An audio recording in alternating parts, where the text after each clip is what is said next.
Franck, bonjour. Bonjour. On a vu forcément après le match dimanche qu'un poids c'était un peu, enfin que le groupe, tout le monde était un peu libéré. Comment s'est déroulé ici la semaine, forcément, j'imagine, avec le sentiment du devoir accompli, même si la suite est à confirmer évidemment. Mais voilà, comment est-ce que tu as senti le groupe et la vie dans le club cette semaine?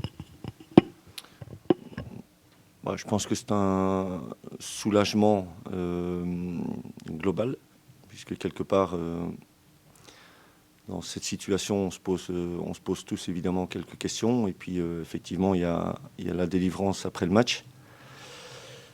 Et comme dit tout de suite après, oui, on doit profiter un bref instant, parce que ouais, la prochaine échéance est importante, et c'est déjà demain. Donc la semaine s'est déroulée comme la semaine précédente, focus sur l'objectif.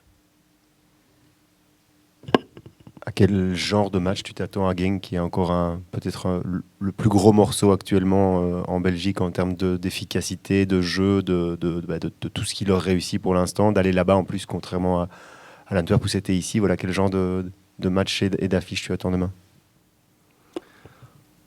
Effectivement, c'est une équipe qui domine le championnat à tous les niveaux aujourd'hui. On sent qu'il y a une équipe qui globalement est au point. C'est physique, technique. Même au niveau mental, on a vu lors du dernier match à 10 qu'ils ont pu s'entraider dans la difficulté pour franchir le cap de Malines. C'est bien, ça c'est ce qui se passe chez eux. Et nous, on doit être dans la même optique que le match contre Anvers, si ce n'est qu'on a un peu plus de base sur ce qu'on a fait. Et donc, en tout cas, nous, on ne change pas notre façon de voir les choses.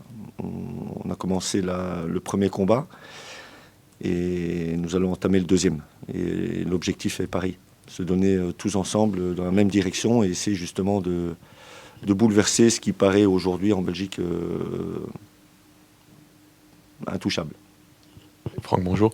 Le fait de jouer Genk, justement, d'enchaîner avec une telle équipe, ça permet peut-être de directement remettre tout le monde les pieds sur terre, si tant est qu'après la victoire, il y ait eu une éventuelle pas euphorie, mais un soulagement trop important. Trop important, je ne sais pas. Je crois que dans le foot, on prépare un match et quand on le gagne, on doit le savourer, mais tout de suite se remettre au travail pour le suivant. Donc moi je pense pas qu'il y ait eu trop d'euphorie. Je pense que tout simplement c'est un état d'âme qui est compréhensible et tout le monde est d'accord pour savoir que tout le monde s'est remis au travail dès le lendemain pour préparer Genk. Si tu devais pointer l'un ou l'autre point faible entre guillemets de Genk, quel serait-il? Je préfère pointer nos points forts et tenir finalement l'idée de jeu qu'on va essayer justement de profiter par rapport à Genk. Mais citer des points forts ou des points faibles, je ne pense pas que ce soit intéressant.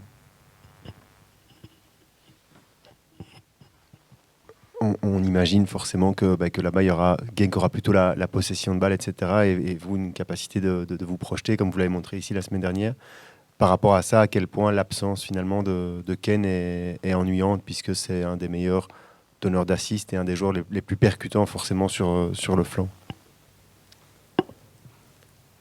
Je dirais que le point positif, c'est qu'on remplace un profil de joueur par quasiment semblable, puisque Jackson est un joueur très rapide aussi. Et on le mettra en confiance pour qu'il soit prêt à délivrer des assists. Pour marquer des buts. Justement, par rapport à Ken, il a pris, je trouve, une importance vraiment grandissante ces derniers mois. Non seulement on connaissait sa capacité à répéter les efforts à la fois défensifs et défensifs, il a, je trouve, aussi progressé défensivement. Et puis offensivement, comme tu dis, il est devenu décisif avec des buts et des assists.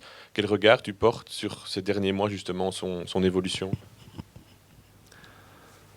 Elle est évidemment très, très positive. C'est un garçon qui a été blessé, qui a travaillé beaucoup pour revenir et qui a profité et qui s'est servi justement de cette période difficile pour aujourd'hui être complètement en confiance, libérés. Et quelque part dans le club, on a toujours su qu'il y avait le potentiel pour qu'il réussisse, mais il faut encore le faire.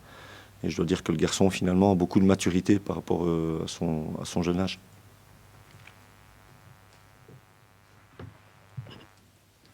Par rapport à la semaine dernière, des joueurs comme Mehdi et Youssouf reviennent dans la sélection. Qu'est-ce qui a changé dans la semaine pour que tu les prennes en plus de la semaine dernière? Bon, il y a l'absence de Ken, donc forcément, il y a une place qui s'est libérée. Mais pourquoi est-ce qu'ils n'y étaient pas et qu'ils y sont cette fois-ci? Pourquoi pas?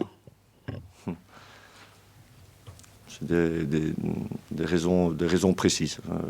Mais je ne pense pas que ce soit intéressant d'évoquer pourquoi, mais voilà, je les ai repris.